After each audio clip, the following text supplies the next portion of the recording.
reason why all these games I'm about to talk about today go unplayed. Statistically speaking, you probably have never played any of the games I'm about to talk about today. To be completely fair though, there are a lot of reasons why all of these games had to take a walk up the road and behind the shed with a sad man and a 357 Magnum in front of a shallow hole. The reason for that still has to do with you, but it also has to do with why you probably stopped playing these games if you weren't even playing them in the first place. I'll start off with the game where quite literally the entire fan base of the game has stopped playing. Concord did not die, it was killed!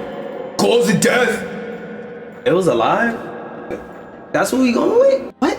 I can have a cause of death if it was never alive. It's always kind of weird to talk about the life of Concord considering I don't know if we can even say it had one. This game was playable for less than 20 days. I repeat, this game was fully playable for less than 20 days. That's less than the amount of days in the shortest month of the year, meaning it was playable for less than 5% of the year it was released in and will never be playable again. Because I'm gonna keep it a buck with you, I don't even think anybody wants to mod this game into playability for the sake of preservation. Now I know I've talked about Concord's history-making downfall quite a few times before, but I'm about to do it again. The short version is this game not only released during a bad time, but released with almost zero promotion prior to release. On top of that, since there was no official promotion, a weird narrative started to circle around this game about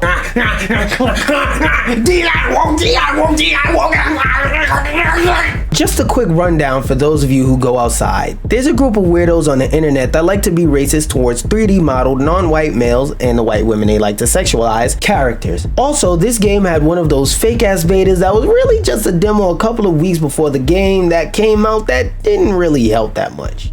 Which also, might I add, helped with the downfall of this game. Let me explain. Concord is a game that was released on multiple platforms in beta. In addition to PlayStation 5, it was also available for play on personal computers via the Steam launcher. Not many people knew that this beta was going to happen, as in a majority of the people that played the beta were either content creators given early copies or people who found out the beta was going on during the beta, meaning the initial numbers for it were kinda low. There were weirdos that took screenshots of the low player counts for its beta to paint the picture that Concord had no player base because it was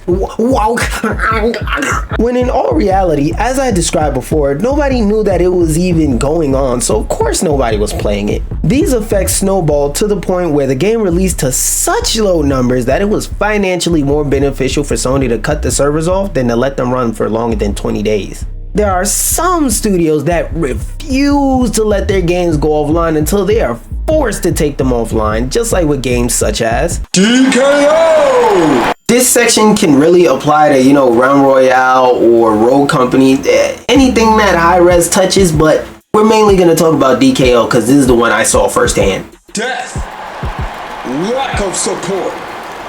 The last time you probably heard of these niggas is when they took that damn Dr. Diddy skin out of the game. For shits and giggles, I'm not even gonna show or tell you what game. I'ma just let you figure it the fuck out. Getting back to the main topic though, Hi-Res Studios has a bad habit of releasing games that they don't like to support. They barely add any content to it, then neglect it until it's more expensive to keep the servers on than what they're making from it. A sad but great example of this is Divine Knockout, aka DKO. This game released on the 6th of December 2022, and the last time they released a character was in July 2023. They announced the shutdown of this game in October 2024, meaning we went a little over a year with no new characters teased or introduced in any way of the slightest, which also means we went over a year with just a ranked 1v1, 2v2, and 3v3 mode. I don't think I could stress this enough. This game had one mode with no type of casual online play, seasonal events, single player mode, story mode, or hell, I'd even have took a local multiplayer mode. And if I'm keeping it a buck, I still would. In this modern age of gaming, if you release a live service game, you must continuously drop content that keeps people interested. Or they'll default back to their favorite live service game that has a new event or whatever new user generated content thing that just got popular that everybody's now playing within that other game.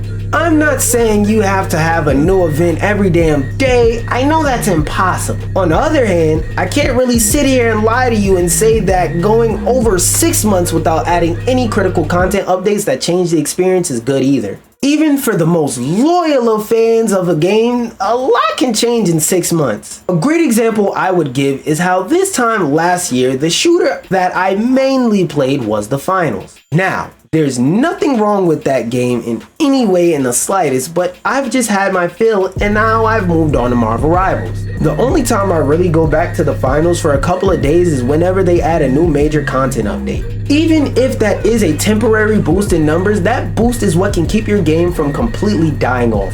Not only does it mean that you made content that was so alluring it made people get back on the game, it also means that you also added something that satisfies the current active players of your game, because they now have more people to play with online due to this new event. Even as someone that has tons of fun on DKO, it's sad to see these guys be taken out back for the betterment of the company. Also, again, please remove the online requirement from DKO so that I can play this game against AI or local split screen. Please! Just like they did for Multiverses. Death was this nigga the fan suggestions. I mean, Death, awful leadership.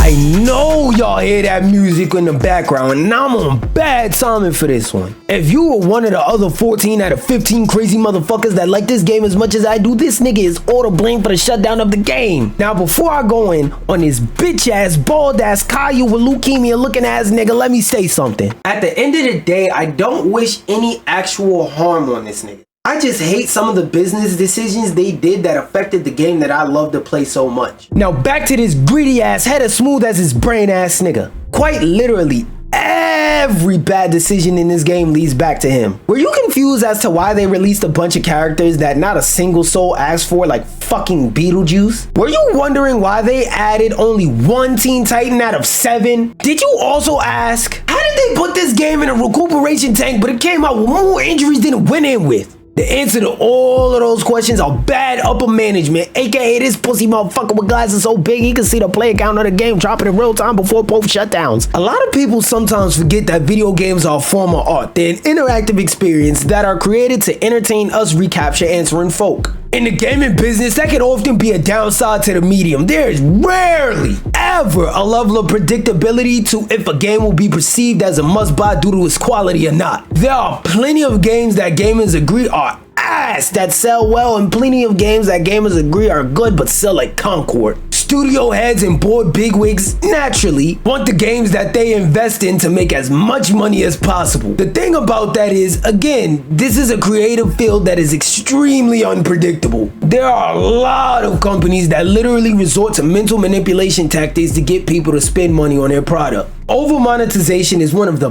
biggest things that has brought this game down. If you want a more in-depth look at how over monetization of this game was, you can watch a video of me realizing in real time and breaking down how bad the monetization of this game was. There's also a video by some random guy you probably never heard of named Wadu that does the same thing but longer, but whatever, you can watch that if you want. I don't really give a fuck. One example I can give you that wasn't in those previous videos because it didn't exist yet at the time was the story mode. The single player mode of this game is called Rifts and is mechanically unbeatable if you don't pay real money, meaning that they also falsely advertised that you would be able to do things like play Agent Smith early for free if you beat the story mode, because that was mechanically impossible to do without spending money. There were also just in general a lot of bad business decisions fueled by Tony trying to get an extra dollar. For legal reasons, I must say allegedly over all of what I'm talking about. The developers worked on and have reportedly even finished multiple characters that people actually wanted to see. But leadership wouldn't let them in the game because it was more profitable to add cross-promotional characters that nobody gave a fuck about.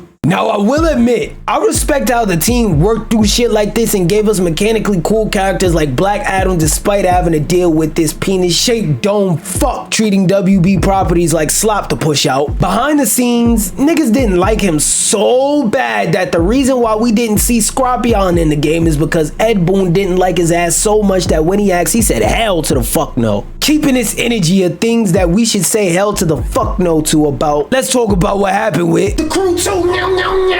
What can happen if they snatch this shit from you? When it comes to any game, there will always be a certain level of inevitable scarcity. Physical versions of games will eventually have no new copies printed. Either the entire digital storefront that a game is on will go down, or it'll be delisted for some random rights issue. Let's not forget that if a company collapses, a game could also be taken down. There's one thing you should notice about what I said though. It's infinitely easier to lose a game to the sands of time that was released digital only versus physical only. If a company collapses or they no longer have the right to sell a game, you can still obtain a copy physically and archive it for your own enjoyment no matter what. Whether you find it on eBay in a collection of somebody you know who got the game, or even if you're in a store and you see it in a bargain bin, it's still legally obtainable. Another thing about digital games is the fact that if the owner of the game no longer wants to provide services for the game, they can't come in your house and confiscate your copy from you. They surely can have a software that you already have installed on your computer automatically delete it upon boot, just like what happened in the case of the Crew 2. There's a much larger story that involves a class action lawsuit and a bunch of video game developer techno gibberish as to why it's extremely difficult to preserve any online multiplayer game. But don't worry,